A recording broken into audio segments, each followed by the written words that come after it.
Hey, listen up. We need to talk about something real important today. Because a lot of y'all are out here struggling with perfectionism and you don't even know where it came from. You're sitting there wondering why you can't ever feel good enough, why you're terrified of making mistakes, why you'd rather not try at all than risk failing. And I'm here to tell you that a lot of times that perfectionism didn't just appear out of nowhere. It got planted in you when you were young, and it came from the people who loved you most. Now, before anybody gets defensive, this isn't about blaming your parents. Most parents genuinely want the best for their children. They're trying to push you to be great, to succeed, to have opportunities they maybe didn't have. But the thing is, there are certain ways of giving criticism that don't make you better. They make you scared. They make you anxious. They make you think that your worth is tied to your performance, and that is a dangerous place to live. So today, I'm breaking down the 5 types of criticism that create perfectionism in children, and more importantly, I'm going to help you understand how to recognize these patterns in yourself so you can start healing from them. Because here's the truth. Just because something was done to you doesn't mean you have to carry it forever. You can unlearn these patterns. You can break these cycles. Let's start with one of the heaviest forms of criticism, the nothing is ever enough type. You know exactly what I'm talking about. You could work yourself to the bone, bring home something you were proud of, and instead of hearing, I'm proud of you, you got, why didn't you do better? Maybe you got a 95 on that math test, and instead of being celebrated for doing well, you heard, where's the other 5 points? Maybe you cleaned the whole living room, scrubbed the floors, wiped down the windows, and your parents' first response was, you missed a spot on the table. That type of comment might seem small in the moment, but when it happens again and again, it chips away at you. When you grow up under that kind of constant microscope, you stop enjoying your wins. You don't even get a chance to feel proud of yourself because your brain is already racing to the flaws. You start looking at every achievement through the eyes of someone who will never be satisfied. And here's the thing. When a parent sets the bar higher and higher without ever acknowledging what you've already done, you learn to live in a constant state of not enough. That becomes the voice in your head as an adult. Even when nobody is criticizing you anymore, you criticize yourself. You finish a project at work, and instead of celebrating, you think about how you could have done it faster, better, or more creatively. You look in the mirror after getting yourself together, and instead of saying, wow, I look good today, you focus on the one thing you don't like. It's not that perfectionists don't achieve things they do, and often, a lot. The problem is that those achievements never feel satisfying. The celebration is cut short because you've been conditioned to immediately look for flaws. Imagine running a marathon, crossing the finish line, and instead of being allowed to drink water and rest, someone shoves you onto the starting line again and says, do it faster this time. That's what growing up with nothing is ever enough feels like. You never get to breathe. And when that's your foundation, adulthood feels like an endless race you can't win. The dangerous part is how subtle it becomes. As a child, you were probably just craving approval. You just wanted to hear, good job, I'm proud of you. When that didn't come, you started working harder, trying to earn it. But the reality is, you weren't just chasing achievement, you were chasing love. And that's the connection people don't always realize. Nothing is ever enough. Criticism doesn't just create a hard worker, it creates someone who ties their worth to constant achievement. You don't feel valuable just by existing. You only feel valuable by producing, by impressing, by outperforming.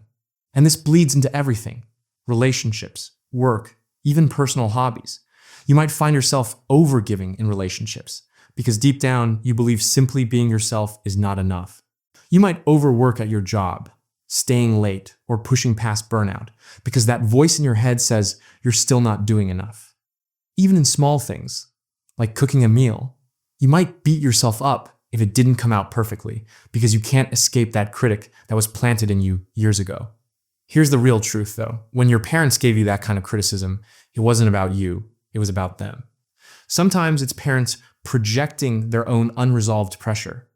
Maybe they grew up with the same never enough standard and the only way they know how to push you is by repeating it.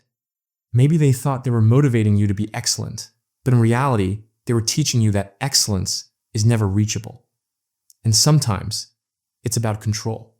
If they kept the bar always out of reach, they kept you always striving, always proving, always working for approval.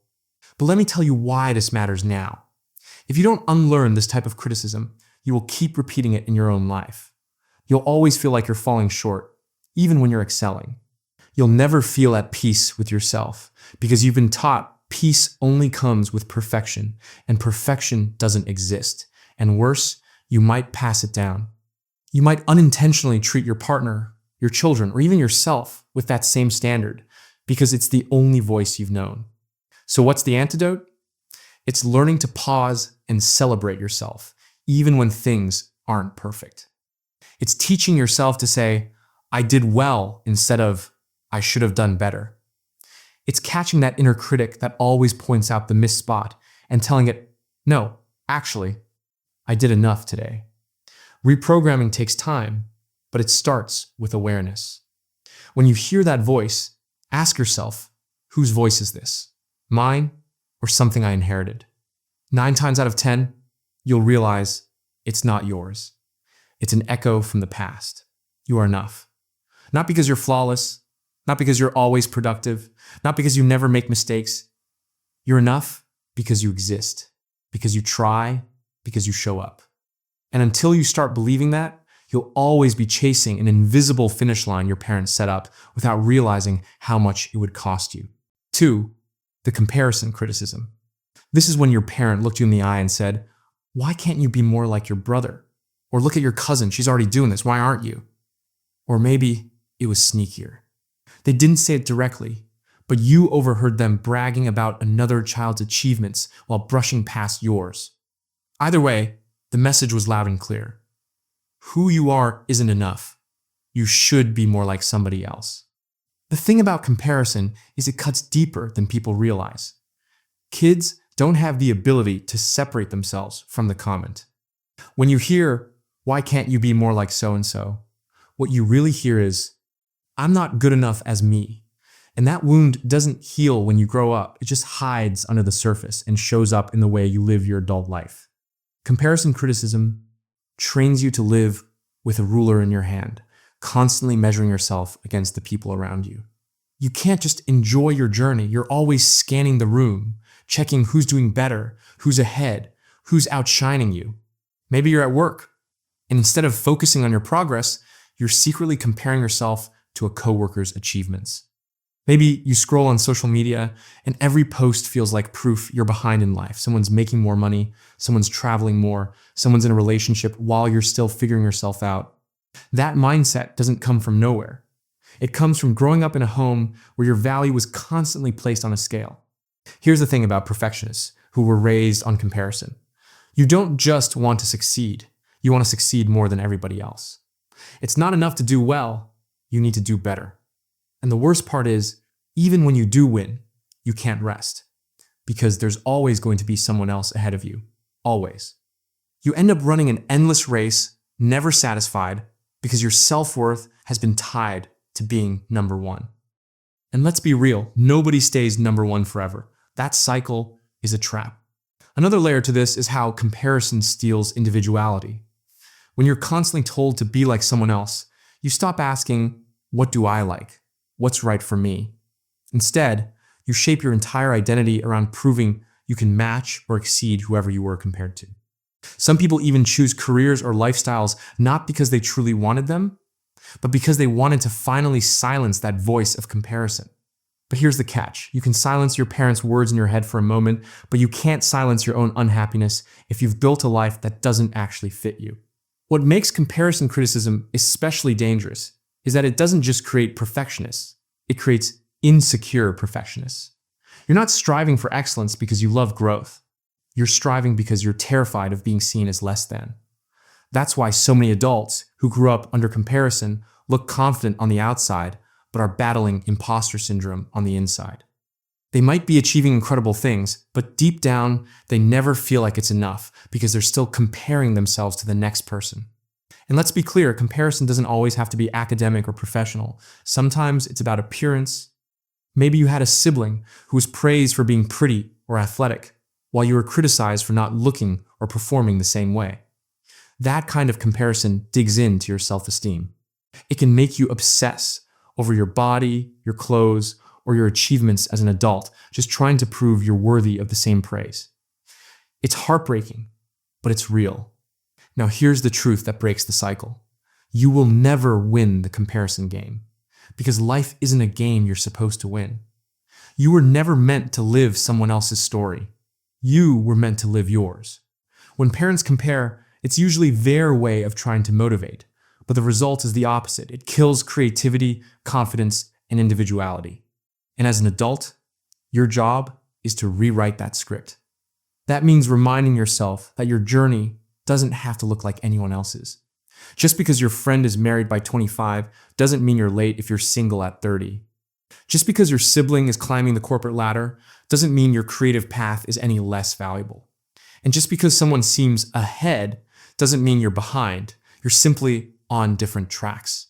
Comparison will always exist. It's part of being human to notice differences. But when you've been raised in it, you have to consciously fight to see yourself as enough without competing. You have to pause and ask, am I doing this because I want it or because I'm trying to keep up with someone else? And the more you answer honestly, the more freedom you'll find. Because here's the ultimate truth. You don't need to be better than anyone else to be worthy. You don't need to outshine your sibling, your cousin, or your coworker. Your value doesn't come from being number one. Your value comes from being you, unique, imperfect, evolving, and human. And no comparison in the world can erase that truth. 3. The conditional love criticism. This is the kind of love that feels like it has strings attached. The kind where you only feel seen, valued, or celebrated when you're doing something impressive. Maybe you had a parent who only bragged about you to family when you won an award, got good grades, or did something that made them look good. But when you were average, struggling, or just existing, they barely noticed you. Maybe affection was given when you performed, but withdrawn when you fell short. They beam with pride when you succeeded, but go cold, distant, or even disappointed when you messed up. What does that teach a child? It teaches them, I am only lovable when I achieve. I am only valuable when I'm performing well. I am not enough as I am. I have to earn love. That message is devastating because as kids, we don't know how to separate our actions from our identity. If mom or dad pulled away when we weren't excellent, we assumed that meant we weren't enough. So what do? We adapt. We become the performer, the achiever, the one who makes sure to keep everyone impressed so that the love doesn't disappear. But that's not love, that's a transaction. Fast forward into adulthood, and this type of criticism creates adults who are constantly hustling for worthiness. You might overwork, not because you love what you're doing, but because deep down, rest feels like danger. Rest feels like laziness. Rest feels like a risk because if you're not producing, then who's going to love you? You might overgive in relationships, doing everything for everyone because you feel like you need to earn their care. You might even find yourself unable to accept compliments because you don't believe people truly value you. They only value what you do. And here's the tragic part. Conditional love doesn't just create perfectionists. It creates people who feel empty inside, even when they're achieving. You can graduate top of your class, get the dream job, buy the house, hit the milestones, and still feel like a fraud because you don't believe your love for you. You believe your love for what you bring to the table. That's why so many people with perfectionist tendencies also struggle with burnout and loneliness. They're constantly performing, but they don't feel truly seen. Now, let's be real. Some parents use conditional love without even realizing it. Maybe they thought they were motivating you by tying praise to success. Maybe they were repeating patterns from how they were raised, but intention doesn't erase impact. And the impact is that you grew up believing love is fragile, something you have to work hard to keep. And when that belief takes root, you live in fear of disappointing people. You're scared to be your raw, messy, imperfect self because you think it'll cost you love. But let me give you a truth that breaks that cycle. Real love isn't conditional. Real love doesn't vanish when you fail. Real love doesn't disappear when you're struggling. Real love is steady, consistent, and present even when you're not at your best. And if you didn't get that growing up, it makes sense that you became a perfectionist. You weren't just striving for success, you were striving to keep love from slipping away. As an adult, though, you get to rewrite that script. You get to practice separating love from achievement. That starts with small but powerful steps. For example, when you mess up at work or forget something important, instead of spiraling into, "I'm worthless," remind yourself, "I made a mistake, but I'm still worthy of love and respect." When you're resting, remind yourself, rest does not make me unlovable. Rest makes me human. And in relationships, pay attention to who loves you for your essence, not just your output. Because here's the truth you need to hear. You don't have to earn love. You don't have to be flawless to be worthy of it. You don't have to perform 24/7 just to be enough. The fact that you exist, the fact that you breathe, the fact that you are uniquely you, that's enough. You've always been enough. So if you grew up with conditional love, it's okay to grieve what you didn't get. It's okay to admit it hurt. But don't stay stuck in that script. Choose to surround yourself with people who love you without strings attached. Choose to talk to yourself with the kindness and unconditional acceptance you needed as a child. Because once you start giving yourself unconditional love, perfectionism begins to lose its grip. And that's when you finally realize love that has to be earned isn't love at all. 4. The overcritical labeling criticism. Overcritical labeling is when your mistakes or shortcomings weren't separated from your identity. Instead of "you made a mistake," it was "you're careless." Instead of "you didn't clean your room," it was "you're lazy." Instead of "you forgot something," it was "you're irresponsible." These aren't comments about behavior, they're labels slapped onto a child's identity. And let's be real, those labels stick. Think about it. Kids don't have the maturity to push back on those words. If your parent told you over and over that you're messy, you don't stop and say, "Actually, no, I'm just a little unorganized today." No, you internalize it.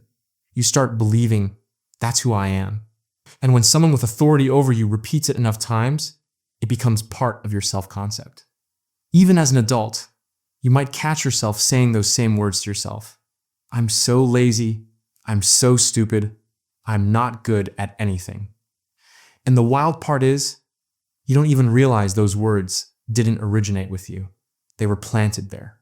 So how does this create perfectionism? Simple. If you were called lazy, you might become a workaholic, overcompensating just to prove you're not what they said you were. If you were called messy, you might obsess over order and cleanliness, terrified of anyone ever seeing you slip. If you were called careless, you might overthink every decision, replaying scenarios in your head 100 times, trying to make sure you don't give anyone a reason to slap that label on you again. Perfectionism, in this case, is basically a lifelong defense mechanism. You're not striving for excellence because it feels good. You're striving to outrun the shame of those labels. And here's the saddest part. No matter how much you achieve, those labels echo.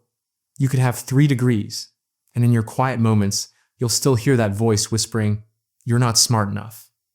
You could build a career, raise a family, be admired by others, but in your private thoughts, you'll still feel lazy or irresponsible. Because perfectionism doesn't erase the labels, it just covers them up with constant doing. And the minute you stop doing, those old words come flooding back. Overcritical labeling also affects relationships. If you grew up hearing "you're too sensitive" every time you cried, you might now struggle to open up emotionally because you're afraid of being too much. If you were called selfish for having boundaries, you might now overextend yourself, saying yes when you want to say no, just to avoid that word ever being thrown at you again. The labels shape not just how you see yourself, but how you let others treat you. And let's not forget, labels are heavy because they come from people you were supposed to trust. If a random person called you lazy, maybe you brush it off. But when it's your parent, the person who's supposed to know you best, protect you, nurture you, that word feels like the ultimate truth, and it digs in. You spend years, sometimes decades, trying to rewrite it. But here's the truth you need to hear. Labels are not your identity. They were someone else's reaction, projection, or frustration. Maybe your parent grew up being labeled themselves, and without realizing it, they passed the cycle down. Maybe they thought those harsh words would motivate you. But words have power, and labeling a child doesn't inspire, it wounds. Breaking free from overcritical labeling means separating your identity from your behavior. You are not lazy, you might procrastinate sometimes. You are not messy, you might have clutter here and there. You are not careless, you're human, and humans make mistakes. When you start reframing it like that, you loosen the grip of perfectionism, because you stop feeling like you have to prove your worth through flawless behavior. So the next time that inner critic rises up and calls you names, pause and ask yourself, whose voice is this? Most of the time, it's not your own. It's an echo from the past. And the moment you recognize that, you take away its power. You begin to see that your worth isn't tied to a label, and that being imperfect doesn't mean you're defective, it means you're human. Because at the end of the day, you are not the names people gave you. You are not the labels your parents used. You are not the harsh words that stuck in your head. You are more, and you always were. 5. The fear-based criticism. This is when parents don't necessarily nitpick or compare, but they criticize you in a way that's wrapped in warnings, threats, and worst-case scenarios. You probably heard things like, "Don't mess this up," or "You'll ruin your future. If you fail, you'll embarrass us." Or even, "The world won't forgive your mistakes, so you better be perfect." On the surface, it sounds like caution. It sounds like they're trying to prepare you for the real world. But underneath, it's really control. And for a child, it creates a life ruled by anxiety. When you grow up under fear-based criticism, mistakes don't feel like learning opportunities. They feel like disasters. You don't just worry about slipping up, you're terrified of it. One small error feels like it could unravel your whole life. So instead of trying, experimenting, or exploring, you start playing safe. You over-prepare for everything. You rehearse conversations in your head before you have them. You triple-check your emails before sending them. You avoid risks not because you don't want to grow, but because you're terrified of the fallout if things don't go perfectly. And here's where perfectionism sneaks in. Perfection becomes your shield. If you can perform flawlessly, if you can anticipate every mistake before it happens, then maybe, just maybe, you can avoid the disaster your parents warned you about. You live with this underlying belief that failure is catastrophic, so you bend over backwards to make sure you never fail. The irony? You end up failing yourself in the process because you never allow yourself the freedom to be human, to grow, or to take chances that could actually change your life for the better. Let's be real for a second. Fear-based criticism doesn't only come in big, dramatic statements. Sometimes it's subtle. It's the parent who sighs heavily when you bring home a B instead of an A. It's the parent who constantly reminds you how hard life is and how you can't afford to make a wrong move. It's the parent who paints the world as so unforgiving that you feel like one mistake will define you forever. Those little moments accumulate, and they teach you to walk on eggshells. As an adult, this shows up everywhere. Maybe you hesitate to start new projects because you're scared of doing them imperfectly. Maybe you don't speak up in meetings because you're worried about saying the wrong thing. Maybe you avoid relationships, hobbies, or opportunities because you're haunted by the idea that if you fail, you'll be judged, abandoned, or ridiculed. That's not living, that's surviving. And that survival mode is exactly what perfectionism traps you in. But let me say this clearly. Failure is not the end of the world. Failure is information. It's feedback. It's redirection. Think about some of the greatest success stories. Most of them are built on a mountain of failures. Yet, when you're raised with fear-based criticism, you never get to internalize that truth. You're stuck believing failure is fatal. So, you avoid it at all costs. And that avoidance costs you the very growth and joy that life has to offer. Now, here's the shift. What if mistakes weren't proof of your incompetence, but proof that you're trying? What if every failure was just a step toward figuring it out? Imagine how much lighter life would feel if you weren't carrying the weight of, I can't mess this up all the time. That shift doesn't happen overnight, but it starts by recognizing the voice of fear for what it is, not your voice, but the one you inherited. Fear-based criticism usually comes from parents who were afraid themselves. Maybe they grew up with harsh consequences for failure, so they passed that pressure onto you. Maybe they thought scaring you would toughen you up. But fear doesn't create resilience, it creates anxiety. And if you recognize this pattern in yourself, the good news is you don't have to keep living in it. You can step out of survival mode and into growth mode. That means practicing, allowing yourself to fail. Take small risks, make mistakes, and instead of beating yourself up, reflect on what you learned. Remind yourself that one setback is not the end of your story. Surround yourself with people who don't withdraw love when you fall short, but who support you while you get back up. And most importantly, start replacing that inner voice of fear with one of compassion. Instead of, if I mess this up, I'm doomed, practice saying, if I mess this up, I'll figure it out. That's the mindset shift that loosens perfectionism's grip. Because here's the ultimate truth.